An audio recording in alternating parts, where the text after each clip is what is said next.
So dito sa pang-i-scam kaya na well, basahin natin yung kung paano ini-scam si Miss Cathy Binag. Nabiktima si Miss Cathy Binag ng scamming. May gumagamit, may nagre-represent ng opisina ni Kong Pulong at sinasabing, ay galing ako sa opisina ni Kong Pulong, manunulisit ako sa inyo.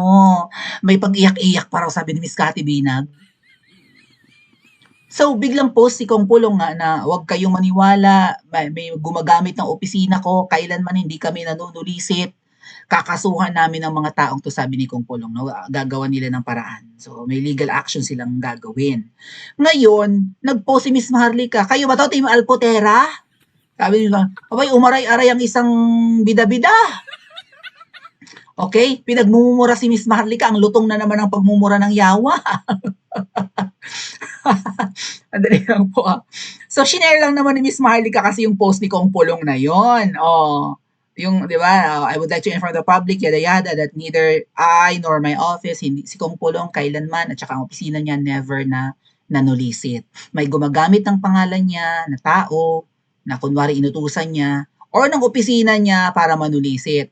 So, ang tanong ni Miss Maharlika, nako, Team Alpotera, kayo ba to? Sino ba yung mga known Team Alpotera, mga ate at kuya? Di ba, ang known na Team Alpotera ay si Ate MJ, si Kifi, si Zuray. Si Zuray, right? Team Alpotera si Zuray. Sino pa? Well, ngayon nakakasali na si Banat Bayata sa Team Alpotera. Lagi nagpo-post ng picture with Alpot, di ba? Tapos si Libag na rin. Si Libag hindi naman siya unang nakilala as part ng Team Alpotera, di ba? Kaya lang ang attack dog ni Alpot at saka ng mga Team Alpotera ay si Libag. Hindi naman siya known na Team Alpotera until recently na may mga photos na siya sa birthday niya, right? Na nakita yung bilbil niya na may girdle, right? Ang laki na talaga ng girdle mo, Ining. Mukhang tiba-tiba ka sa solicit, Nagtanong lang naman si Miss Maharlika, Team Alpotera, kayo ba to? Itong gumagamit kay Kong Pulong. Abay, nagmura na naman ng malutong si Libag. Walang kasing tigas ang mukha, sabi ni Libag. Ikaw yan, Mother Kanor, tanga. Ayun na naman. Ang lutong. Alam mo, Libag, kaya hindi ka pumasa sa bar. Kaya ka bar flunker. Okay, sa akin palang lagapak ka na, Ining. Bibigyan kita ng failing grade kung ako ang teacher mo sa English language. Siyempre, part naman ng curriculum yan. Okay, may mga subjects like English, Filipino, history, 'di ba, science and all that. Kung ako ang magiging teacher mo sa English language, bibigyan kita ng palakol na grado. Tingnan mo, yung mga statement mong ito, these are pagpapahayag ng masidhing damdamin. So dapat ang gagamitin mo ditong punctuation, Ining, ay exclamation mark. Yung gano'n, tandang padamdam, mahaba, tuldok. Kasi gigil ka. Aba, ang sabi ni Libag walang kasing tigas ang mukha, period. Walang emotions. Ikaw yan, Mother Kanor, tanga, period. Kung gigil ka, gamitan mo ng exclamation point or exclamation mark. Walang kasing tigas ang mukha! Exclamation point, tatluhin mo pa dahil gigil na gigil ka. Ikaw yan, Mother Kanor, tanga! Inaakusahan niya na si Mother Kanor ang nanulisit sa kung kani-kanino at gumamit ng pangalan ni Kong Pulong. Asan ang pruweba mo, Ining, na si Mother Kanor ang nanulisit? At hindi naman, wala naman pangalan mo dyan para mag-react ka. Nagtatanong lang naman kayo ba to? Team Alpotera? Hindi naman nakalagay yung Jollibee, libag-libag every other day, pasan-pasan ang cruise. Elizabeth, utot-utot. Walang ganun. Ikaw tong gigil na gigil. Tapos hindi ka marunong gumamit. Hindi ka talaga magiging abogado. Ining boba ka eh. Tapos ang palusot mo, dyslexic ka lang. Bakit dyslexic? Nagkakapalit yung tingin mo sa period. Kung titingnan ko yung keyboard, ang layo naman ng tuldok sa exclamation mark. Diba? Nasa kaliwang part ng keyboard ang exclamation mark, ang period nasa kanan. Paanong nagkapalit ang paningin mo? Paano kang naging dyslexic at hindi ka na gumagamit ng number one requirement pa naman yan sa mga lawyers, mga kababayan, na magaling kang magsulat. Hindi ka lang magaling magsalita. Kasi ang communication ay hindi lang in a form of verbal or oral. Merong written communication, writing, print. Maangas ka nga sa pananalita, mal-edukada naman. Although kilala ang mga lawyers na magaling sa, 'di ba, sa talakan.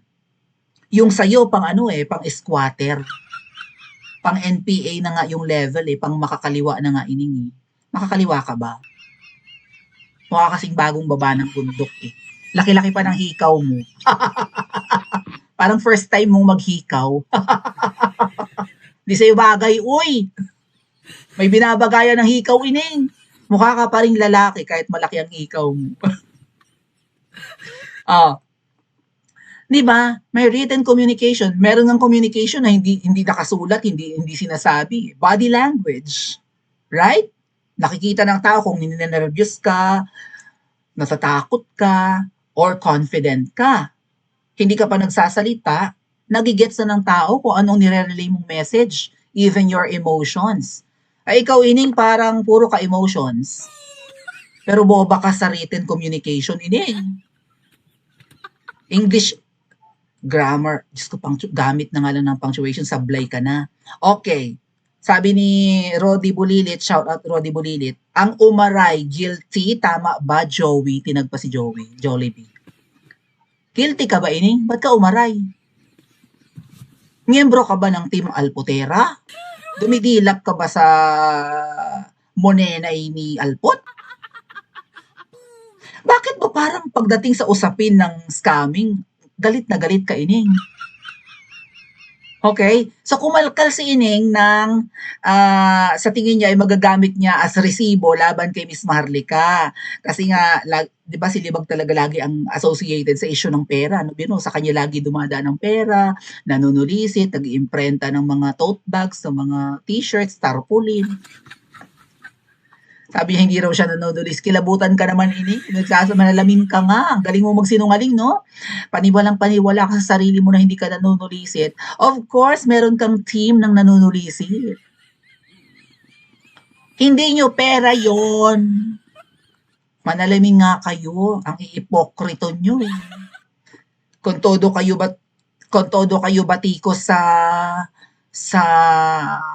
MOOE ng mga politiko, kayo pala tong mapaghangad rin sa pera. Right? Dito ba pumapasok yung kasabihang ang magnanakaw ay galit sa kapwa magnanakaw? Minsan tama yung kasabihan. Paano hindi magagalit yung magnanakaw sa kapwa niya magnanakaw? Imbes na may manakaw sila, imbes na manakaw nila yun, naunahan sila ng kalaban nilang magnanakaw. Maybe that's how it is, no?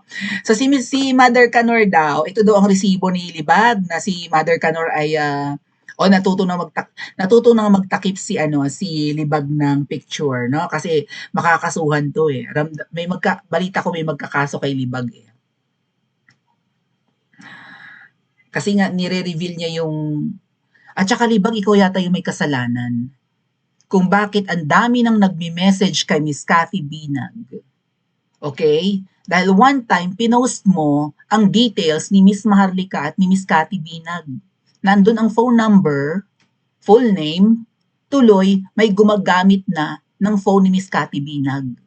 May nag-message na hindi pinamimigay ni Miss Cathy Binag, alam mo nang gagawin mo. Itong mga taong tong katulad ni Libag na ini-reveal ang sensitive info mo, alam mo na ang gagawin mo. Manda ka, Libag. Uulanin ka ng kaso. Kaya ako mga atit kuya, kahit inaway-away ako niyan, kahit hindi ko kasuhan si Libag, manonood na lang ako ng kanyang downfall.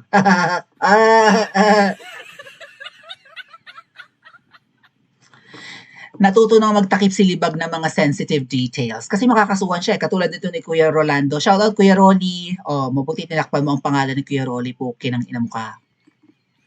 Pati si Ate Angie from the US. Yan, tinakpan niya. Pinalalabas niya na si Miss Maharlika nanunulisit. Okay, dito. O kaso mo, hindi naman number ni Miss Maharlika yung mga yan. O, pinalalabas niya na ginagamit ni ni Miss Maharlika ang pangalan ni VP Sara sa panunulisit. Okay? O kasi nakalagay dito, I think screenshot to ng message ni Miss Maharlika.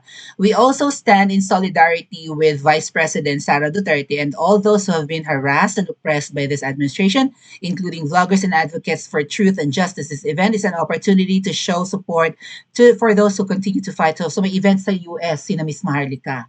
Ay kaso mo, walang kaalam-alam ang libag na, kasi nga hindi naman siya umattend at hindi naman nanirahan sa Amerika, wala siyang kaalam-alam na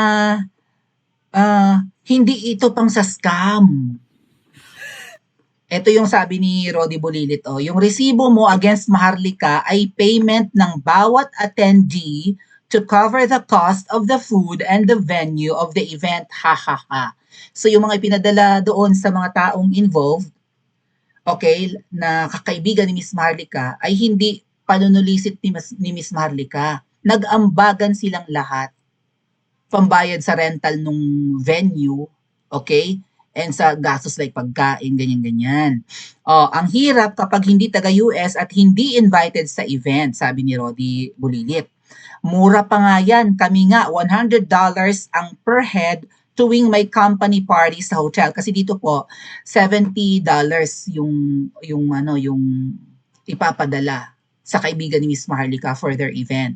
Pero yung ibang araw, $100 so 5,000. Oh, ang mahal ah.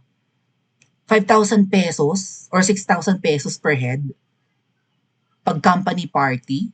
Wow. Kaya nga, limited lang slots niyan dahil computed na ang cost niyan. Another thing, organizer at host lang si Maharlika. Hindi siya ang promotor. Isa lang sa organizer.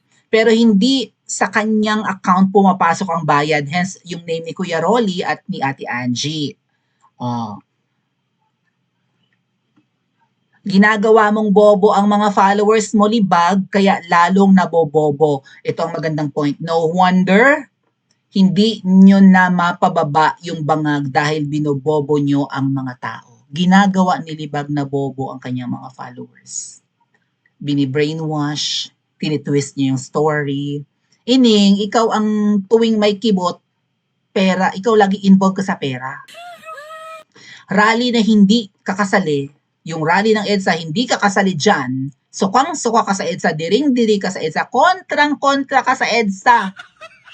Pwede akong tumistigo sa kahit saang korte. Ha? Sa Davao pa lang, sukang-suka ka sa EDSA, niyayaya kita sa EDSA, ayaw na ayaw mo at kung ano-anong mga nginakmak mo. Ang tanong ko lang sa'yo, can you join us in EDSA? Yun lang, mga tit kuya. Can you invite your viewers to join us in EDSA para dumami naman tayo? Yun ang sinabi ko sa kanya, August last year. That was 1 year ago na. Kung ano-ano nang nginakngak ni Jollibee para lang ma-justify niya yung pandidiri niya sa EDSA. You cannot recreate EDSA. EDSA is so passé. EDSA is obsolete. Hindi ko ilalagay yung buhay ng mga followers ko sa alanganin niya. Duwag ka pala eh. So, iyan ang nangyayari. Ginagawa mong tanga ang mga followers mo. It's as if si Miss Maharlika ay nang scam ng tig $70 sa mga taga-US. Hindi ka naman umattend, hindi mo alam ang kwento. Hindi nga nagre-reklamo ang nagbigay ng contribution for their event. Ikaw itong maraming reklamo. Hindi ka naman taga-US, hindi ka naman umattend. Now, sa message ni Miss Cathy Binag, balikan lang natin mga atit kuya kung paano siya na-scam. Ito yung conversation, at pinakita ni Miss Cathy Binag yung number ng scammer. Nakabalanda yung number. Kasi ni-screenshot ni Miss Cathy Binag kung paano siya binudol Again, di ba? May nanulisit sa kanya na ang ipino-front ay ang opisina ni Kong Pulong. Nakuha raw ang number ni Miss Cathy Binag kay Kong Pulong. Kaya si Miss Cathy Binag, tiwala. Pero Miss Cathy Binag, pinagtatawanan kanila. Ang sabi ng puting ahas, ang tawag nila sa'yo, tanga. Ang laki-laki raw. No? Tapos aakusahan ni Jollibee na si Miss Cathy Binag ang scammer tsaka si Miss Maharlika. Di ba nag-post yan ng screenshot na sina Miss Cathy Binag at Maharlika ay nagre-raise ng pondo? Doon nakuha yung number ni Miss Cathy Binag sa screenshot na shinare ni Libag. Tingnan mo kung gaano mo inilagay sa kapamakan yung si Miss Cathy, Libag. Nakuha. Malay mo, hindi lang nagagamit sa solicitation. Baka nagagamit na rin for harassment. Baka mamaya nakaka-receive na ng death threat si Miss Cathy Binag. Walang nakakaalam na even I don't know Miss Cathy Binag's number. Tapos pinost mo publicly, for sure may nanghaharas na dyan, and then baka kagrupo mo Libag ang gumamit ng number ni Cathy Binag. Ang grupo mo, ang kulto mo ay kilalang manluloko. Kung sino-sinong OFWs ang niloloko ng mga kakulto mo at pinalalabas na member kayo ng parallel group, isa kayo sa parallel group ng OVP. Gumawa pa kayo ng peking Christmas greetings na kunwari binabati kayo ni VP Sara nung Pasko para ipakita na legit kayo, legitimate group kayo na dikit kay VP Sara, na bumati pa ng nagbigay pa ng Christmas greetings si VP Sara sa grupo nyo kasi kilala kayong grupo at kilalang kilala kayo ni VP Sara. Ang sabi ng miyembro nyo, accredited kayo ng OVP as one of the parallel groups. Gamit na gamit nyo si VP Sara, and now, sino itong gumagamit sa pangalan ni Kong Pulong na sinabing, nakuha namin yung number mo kay Kong Pulong Duterte, nag-iyak-iyak pa raw. Kaya napilitan magpadala si Miss Cathy Binag. Walang masyadong nakakaalam ng number niya. And then suddenly someone will send her a message, naniwala agad si Miss Cathy Binag. Yan ang kapamakang ginawa mo, Libag. Nuknukan ka ng demonyo. Kaya right from the start, nung nakasama kita in Hong Kong and in Davao, alam kong mga peke kayo. Alam kong mga mambubudol kayo kasi iba ang kilos nyo sa totoong mga Duterte supporters. Ilag na ilag kayo. At dinadaan mo sa pagmumura para ipakitang maangas ka. Kapag alam niyo mga kuya, kaya ko napansin na iba yan eh. Magkakasama kami, ang saya-saya kaya namin. Siyempre pag nagkakasama ang mga Duterte supporters, alam niyo naman yan. Maybe given yan, no? Kapag Duterte supporter ka, siguro 100% mabuti kang tao. Kasi sinusuportahan mo si Tatay Digong na kahit pala mura, alam mo mabuting leader. Tama? So kapag magkakasama kami mga DDS, masaya kami, right? Happy-happy kami. Selfie ng selfie, kwentuhan, tawanan. And then here comes Libag na nagpapaulan ng mura. At hindi makakilos ng maayos. Siguro, to her mind, alam niya na ang mga kasama niya ay hindi niya kauri. Again, si Libag, mga kababayan, loyalista yan. Supporter ni Ngiwi yan. At malay natin, hindi pa rin nagpapalit ng totoong kulay yan, nagkukunwari na lang bilang mata. Okay, good morning, good afternoon po, sabi ng message kay Cathy Binag. JC po ng Duterte Youth Volunteers Cagayan Valley Chapter. Ma'am, pwede po kami call, tumawag, iyak-iyak siguro. Binigay yung number at saka yung iba pang number ang binigay, pero binigay rin yung pangalan, Luzeri Gail Dorimon. Ma'am Cathy, ito po yung GCash account po, maraming salamat. Okay, JC. So JC yung pangalan nung nag-message at gumamit ng ibang phone number. Nagbigay pa ulit ng another phone number at nagpadala na si Miss Cathy Binag doon, 25,000 unang padala. Dumagdag, may kaibigan si Miss Cathy Binag, may nagpadala additional si Kong, may isang congressman na kaibigan si Miss Cathy Binag na nagdagdag ng 20K. Kasi si Miss Cathy Binag, sa tingin ko pag nilapitan mo yan at alam niya na legit, at siguro sa pag-uusap nila na nag-iyak-iyak, may kakilala ka ba Miss Cathy Binag na pwedeng tumulong sa amin? Ang bagyo kasi, grabe, ang dami dapat tulungan, yada. Sige, kakausapin ko yung isang kaibigan kong congressman. Nagbigay din ang kaibigan ni Miss Cathy Binag ng another 20K. Para makatulong dun sa mga mambubudol. Kuya, papadala daw si Mayor Baste ng 20K. Kinuya na kita. Pati si Mayor Baste tumulong. Oh my God. Kasi dikit siguro si Miss Cathy Binag kay Mayor Baste. Oh. Send na additional 20K. Total is 65,000. So, 25,000 ni Miss Cathy Binag, 20,000 ng isang congressman, 20,000 ni Mayor Baste. Nagkamal yung Luzeri Gail Dorimon ng 65,000 by just messaging Miss Cathy Binag. Oh. Ma'am, receive na po lahat. May 10K pa. Okay na po, 10K. Dumagdag pa ng 10K.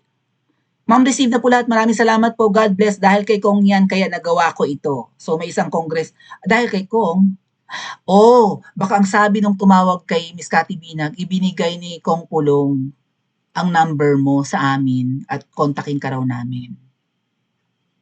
So, kasi sabi ni Miss Cathy Binag, dahil kay Kong Pulong, kaya nagawa ko yung ganong tulong. Last Friday lang yan mga ate at kuya. 25,000, 20,000, 25,000, 20,000, what? 90,000 na yun 10,000, 100K na. Iba't ibang screenshots mga kababayan ng GCash na may 20, may 25, may 20, 25, may 10K. Nabudol si Miss Cathy Binag nung JC ng Duterte Youth Volunteers sa Cagayan Valley. Sa Norte. Cagayan Valley is in, di ba? Ang Cagayan de Oro, Mindanao. Ang Cagayan Valley ay sa Norte. Diyan. Papuntang Baguio, Ilocos, I think. Yeah, right? Ilocano ang mga salita yata dito sa Cagayan, no? Ay, ang laki ng napera kay Miss Cathy Binag. Biro mo yun, nakarating kay Kong Pulong na merong nanunulisit on his behalf, and then nakita ni Miss Cathy Binag na nagpost si Kong Pulong, umamin si Miss Cathy Binag na nabudol. Baka nga sinisikreto ni Miss Cathy Binag to eh. Or maybe tumulong siya in good faith. Tama? Na okay, tiwala siya. And then nalaman niya na may gumagamit ng opisina niya. Teka, may tinulungan ako may kinausap pa ako para tumulong.